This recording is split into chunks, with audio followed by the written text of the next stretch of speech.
Assalamualaikum warahmatullahi wabarakatuh. Yang saya hormati Bapak Dr. Subair MSI selaku penguji utama.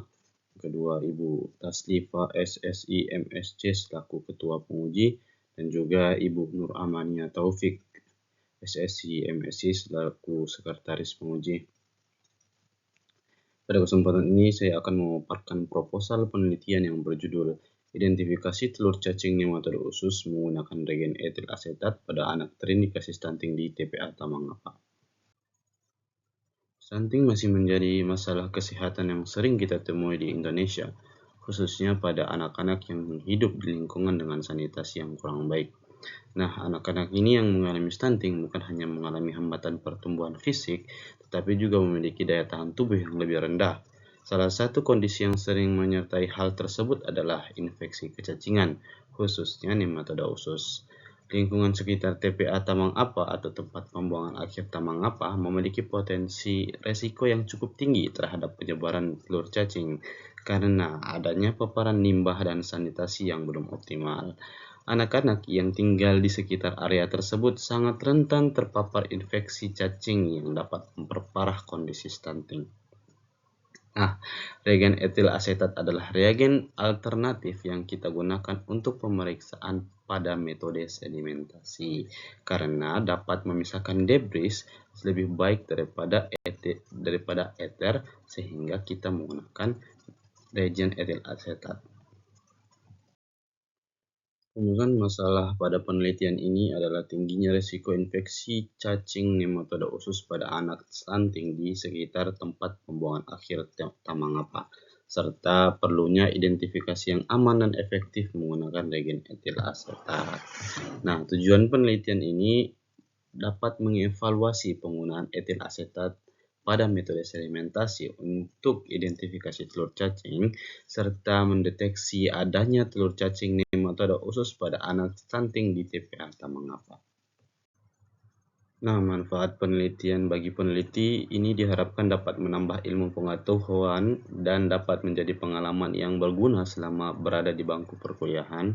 Nah, bagi masyarakat ini dapat memberikan sumbangan penting dalam perkembangan ilmu pengetahuan dan teknologi, dan juga bagi akademik ini dapat digunakan sebagai sarana pembelajaran di lingkungan akademik dan memberikan tambahan pustaka ilmu mengenai identifikasi telur cacing nematoda usus menggunakan regen etil asetat pada anak yang terindikasi stunting.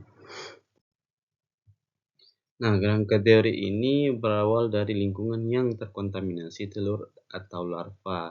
Nah, seperti lingkungan dengan sanitasi yang kurang baik. Nah, lingkungan seperti ini sangat mudah terutama pada anak-anak yang masih sering beraktivitas di tanah dan belum memiliki kebiasaan hidup bersih yang baik dan sangat mudah menjadi sumber infeksi kecacingan.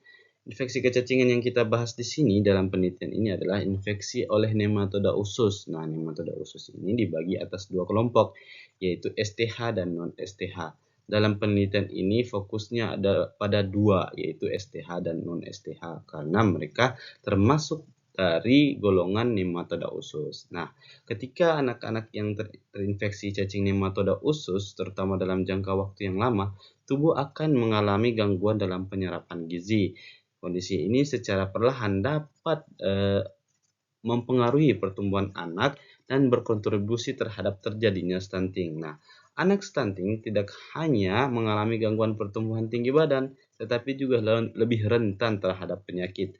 Nah, selain infeksi kecacingan, stunting juga memiliki faktor-faktor resiko lain seperti pola asuh yang kurang tepat, asupan gizi yang rendah, serta sanitasi lingkungan yang buruk. Faktor-faktor inilah yang saling berikatan dan memperberat kondisi stunting pada anak. Untuk mengetahui ada atau tidaknya infeksi kecacingan pada anak stunting, diperlukan pemeriksaan laboratorium, yaitu metode ada pemeriksaan yang dapat dilakukan secara langsung dan tidak langsung. Nah, dalam penelitian ini metode tidak langsung yaitu metode sedimentasi, karena metode ini dinilai lebih mampu mendeteksi telur cacing meskipun jumlahnya sedikit. Adapun metode-metode yang tidak digunakan yaitu metode flotasi, Kato-Katz, dan Harada-Mori. Dan juga metode langsung yaitu metode natif atau direct slide. Dan pada fokus penelitian ini adalah menggunakan metode sedimentasi karena lebih aman dan juga lebih bisa mendeteksi beberapa telur cacing yang kita inginkan. Nah, untuk mengetahui ada tidaknya infeksi kecacingan pada anak stunting, ini kita menggunakan metode sedimentasi. Sedimentasi ini ada beberapa regen, yaitu formalin ether dan formalin etil asetat. Nah, formalin ether ini tidak kami gunakan karena resiko penggunaannya yaitu mudah terbakar dibandingkan formalin etil asetat, sehingga kita memilih formalin etil asetat karena lebih aman digunakan, sehingga dapat mendeteksi telur cacing karena kita tidak mendeteksi larva dan parasit. Jenis dan rancangan penelitian ini merupakan penelitian deskriptif dengan menggunakan metode observasional laboratorium. Nah, penelitian deskriptif ini karena memiliki dua variabel tanpa ada hubungan, sedangkan metode observasional laboratorium adalah metode yang digunakan hanya pada pemeriksaan yang dilakukan hanya dalam laboratorium saja. Nah, desain penelitian ini yaitu desain kualitatif dengan pendekatan observasional laboratorium. Jadi kualitatif hanya melihat ada atau tidaknya telur cacing pada tinja, dilakukan dengan metode sedimentasi untuk mengidentifikasi telur cacing nematoda usus pada anak yang terindikasi stunting di TPA Tamangapa. Lokasi penelitian ini dilakukan di Laboratorium D3 Teknologi Laboratorium Medis Universitas Megaleski Makassar.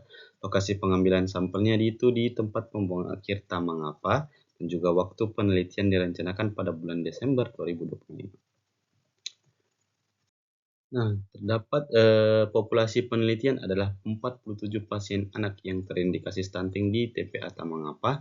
Nah, sampel yang digunakan pada penelitian ini adalah sampel feses pada anak-anak yang terindikasi stunting di TPA Tamangapa menurut data dari Puskesmas Tamangapa.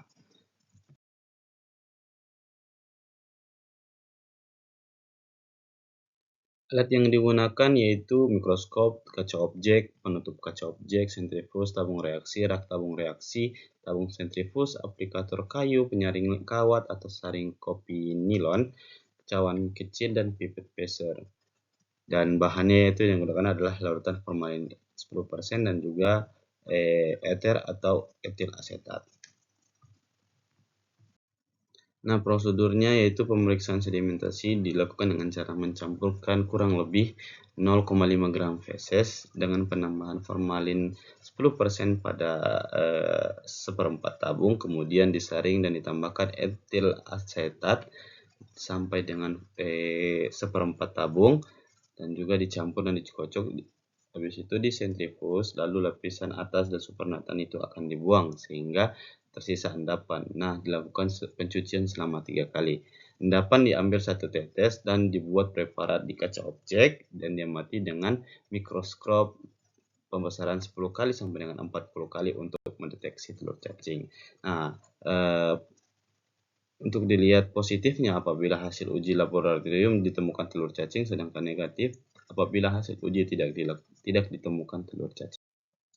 Nah, alur penelitian ini kita melakukan observasi di TPA Tamangapa dan juga Puskesmas Tamangapa untuk mengambil data. Setelah itu kita memberikan informan konsen pada responden anak-anak untuk melihat mengajukan persetujuan pada orang tua atau wali. Habis itu kita memberikan lembar kuesionernya apakah mereka termasuk kriteria inklusi atau tidak mereka termasuk kriteria eksklusi. Juga kita melakukan pengambilan sampel. Setelah itu kita pengerjaan di laboratorium. Dalam pengerjaan laboratorium kita menambahkan 0,5 gram feses dan kita masukkan ke tabung sentrifus berisi 7 ml formalin 10%.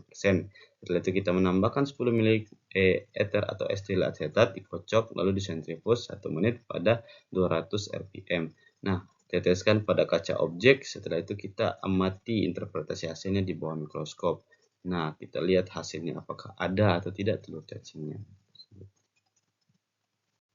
Nah, itu saja yang bisa saya sampaikan. Kurang lebihnya mohon dimaafkan. Allahumma musta'an wa Assalamualaikum warahmatullahi wabarakatuh.